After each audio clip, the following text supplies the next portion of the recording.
Capítulo 78. Entonces Adán le dijo a Javá: mira, los hijos han crecido, debemos pensar en encontrar mujeres para ellos, en casarlos, el punto. Entonces Javá contestó: ¿cómo podemos hacerlo? Entonces Adán le dijo a ella: uniremos a la hermana de Hebel en matrimonio a Caín y la hermana de Caín a Hebel. Era lo lógico. No se van a casar. Obviamente siguen siendo hermanos, pero hay que entender que ahí estaban empezando. No había malicia y la genética estaba perfecta. Entonces se podía dar esto y así era como tenía que darse. Y también vemos una vez más cómo Satanás utiliza una verdad para torcer la mente de otros. Porque sí era verdad que eso iba a suceder, pero no por las razones que Satanás le había dicho. Satanás estaba enfocado en lo físico, en lo exterior.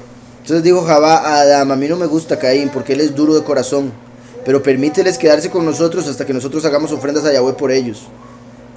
Y Adán no dijo más. Mientras tanto, Satán vino a Caín en la figura de un hombre del campo y le dijo a él: mira, Adán y Javá han tomado consejo juntos acerca de los matrimonios de ustedes dos, y ellos han acordado casar a la hermana de Hebel contigo y tu hermana con él. Pero si no fuese que yo te amo, yo no te hubiera contado esto. Legítimo chismoso. Solo porque te amo te digo esto. Y era lo que están diciendo usted ahí. Es puro cuento del mal. Pero si no fue la manipulación, la astucia. Si no fuese que yo te amo, yo no te hubiera contado esto. Pero si tú tomas mi consejo y me obedeces, yo te traeré en tu día de bodas ropas hermosas, oro y plata en cantidad, y mis familiares te atenderán. Entonces Caín dijo con alegría: ¿a dónde están tus familiares? Y Satán contestó: mis familiares están en un jardín al norte, donde yo una vez quise traer a tu padre, Adán. O sea, se hizo pasar por aquel anciano que había dicho que Adán había salido de su costado. Pero él no quiso aceptar mi oferta. Pero tú, si tú aceptas mis palabras, y si vienes a mí luego de tu boda, descansarás de la miseria en la cual estás, y reposarás y serás más próspero que tu padre Adán. Como Satanás, que viene del norte, que se sentaría en el norte, como dice en Isaías 14, que él llegaría y pondría su trono en el norte. De hecho, Baal-Zephón es uno de los nombres de Satanás, el señor del norte. En cierta manera, vean, como parte de la mentira que el enemigo pone a algunos, como para que se casen no por lo correcto del matrimonio, sino para cumplir en el sentido de lo que dice la sociedad que hay que hacer, para alejarse de sus seres amados y para, según él, hacerse más fuerte, más adinerado que su papá, ¿verdad? Entonces hay gente que se casan por odio a su familia. No, ya me quiero ir de la casa, entonces me voy a casar con quien sea, con tal de irme a la casa.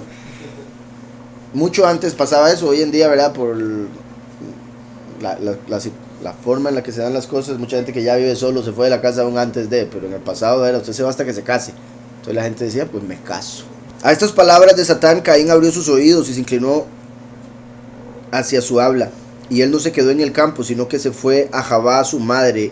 Le pegó y la maldijo y le dijo a ella: ¿por qué están ustedes planeando quitarme a mi hermana para casarla a mi hermano? ¿Estoy yo muerto? Su madre, sin embargo, lo calmó y le envió al campo donde él había estado. Entonces, cuando vino Adán, ella le contó lo que había hecho Caín. Es lo que hizo ese hijo suyo. Pero Adán se afligió y mantuvo el shalom, mantuvo la paz, y no dijo una palabra. Entonces, en la próxima mañana, Adán le dijo a Caín, su hijo: toma de tus ovejas jóvenes y buenas y ofrécelos a tu poderoso, y yo hablaré de tu hermano, y yo hablaré a tu hermano que haga a su poderoso una ofrenda de grano. Ellos ambos obedecieron a su padre Adán y tomaron sus ofrendas y lo ofrecieron sobre la montaña por el altar. Pero Caín se comportó soberbiamente hacia su hermano y le empujó del altar y no quiso permitirle ofrecer su dádiva sobre el altar, sino que ofreció el suyo propio sobre él con un corazón orgulloso, lleno de engaño y fraude. Pero acerca de Hebel, él armó piedras que estaban cerca y sobre eso él ofreció su dádiva con un corazón humilde y libre de engaño. Caín entonces estaba parado al lado del altar sobre el cual él había ofrecido su dádiva y clamó a Yahweh que aceptara su ofrenda, pero Yahweh no lo aceptó de él ni bajó un fuego poderoso para consumir su ofrenda.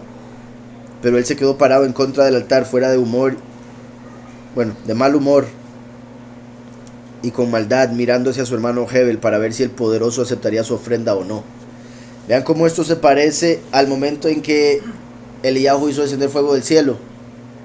Él primero le dijo a los de Baal: ofrézcanle a su poderoso su ofrenda, a ver si desciende fuego del cielo y la quema. Y no sucedió nada.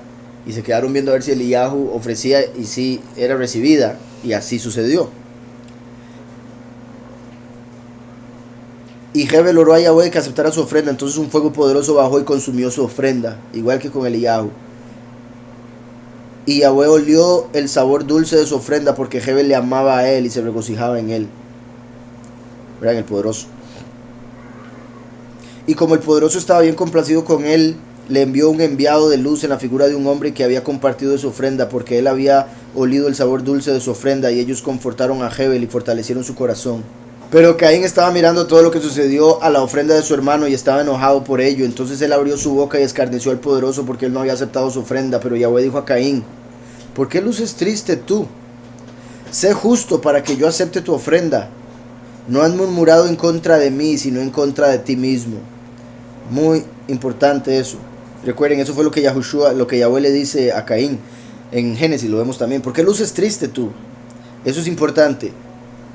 Si alguien anda triste, obviamente, ¿verdad? Hay razones por las que Yahweh entiende que una persona ande triste, y la mayoría de las veces la persona va a andar triste por no entender lo que le está pasando, ¿verdad? Es como, ¿por qué me pasan estas cosas? Cuando se le revela el por qué, se vuelve mucho más fácil la carga y la aflicción menos. Pero al punto que quiero llegar aquí con esto es la tristeza como la depresión, la tristeza como la amargura, como ese espíritu de víctima, ¿verdad? La víctima, que es tan negativo, tan que eso viene por maldad espiritual. Algo anda mal en el espíritu, en su mente, en su corazón, que hace que ande amargado. Pero Yahweh nos dice: alégrese, gócese. Entonces, ¿por qué luces triste tú? Ahí está la primera pregunta, como para... Yahweh lo sabe, es obvio, pero la persona tiene que pensarlo, analizarlo. O sea, ¿por qué estoy triste? Si tengo comida, tengo casa, tengo familia, principalmente, ¿verdad? Como sabemos, en Yahweh. Dice: sé justo para que yo acepte tu ofrenda. Porque es la justicia lo que Yahweh ve en uno, lo que acepta de uno, las obras justas, no el animal o el sacrificio que traiga carnal.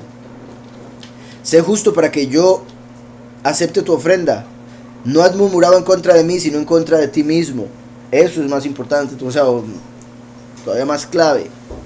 Cuando la gente hace algo en contra de Yahweh, no se dan cuenta que lo están haciendo en contra de sí mismos. A Yahweh no se le puede hacer nada.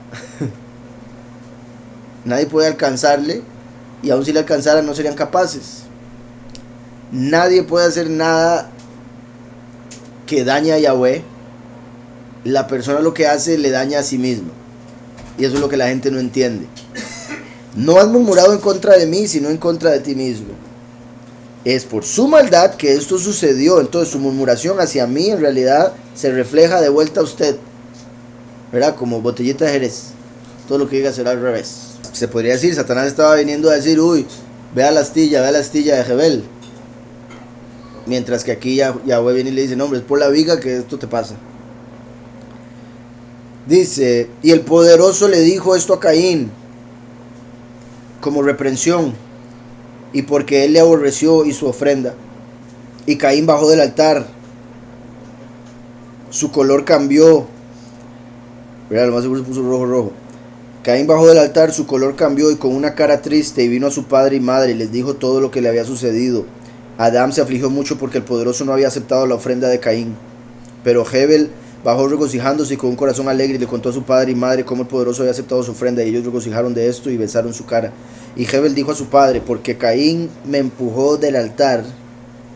Y Hebel dijo a su padre: porque Caín me empujó del altar y no quiso permitirme ofrecer mi dádiva sobre él, yo hice un altar para mí mismo y ofrecí mi dádiva sobre él.